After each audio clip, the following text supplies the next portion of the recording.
जय श्री राम।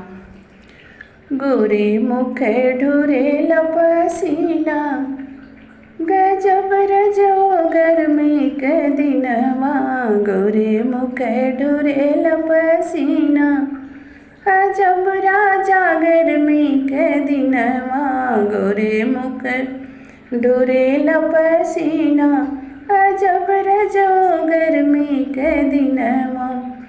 चारे महीना राजा गर्मी होवत है, चारे महीना राजा गर्मी होवत है। टप टप टप टप चुएल पसीना, अजब रजो गर्मी महीना।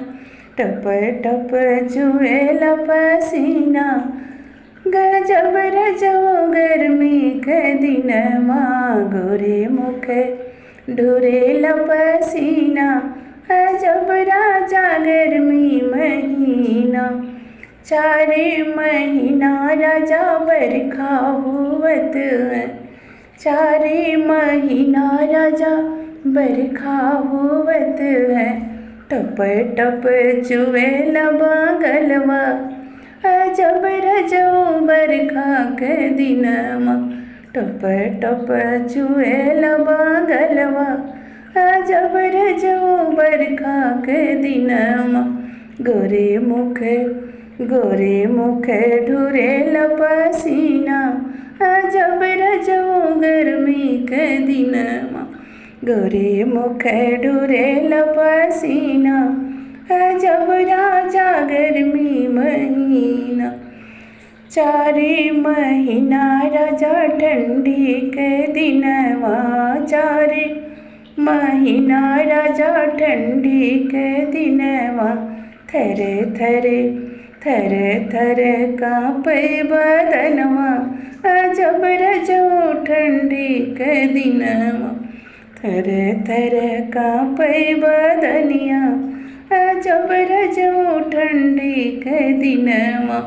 गोरे मुख ढुरेल पसीना, गोरे मुख ढुरेल पसीना, अजब रजो गर्मी महीना। गोरे मुख ढुरेल पसीना, अजब रजो गर्मी के दिनवा। टप टप चुएल पसीना, टप टप चुएल पसीना, गजब रजो गर्मी के दिनवा। गोरे मुख ढुरेल पसीना, अजब रजो गर्मी के दिनवा। गर्मी के दिनवा, गर्मी के दिनवा, गर्मी के दिनवा, गर्मी के दिनवा। गोरे मुख ढुरेल पसीना, गजब रजो गर्मी के दिनवा। गोरे मुख ढुरेल पसीना, अजब सैया गर्मी के दिनवा। अजब रजो गर्मी के दिनवा।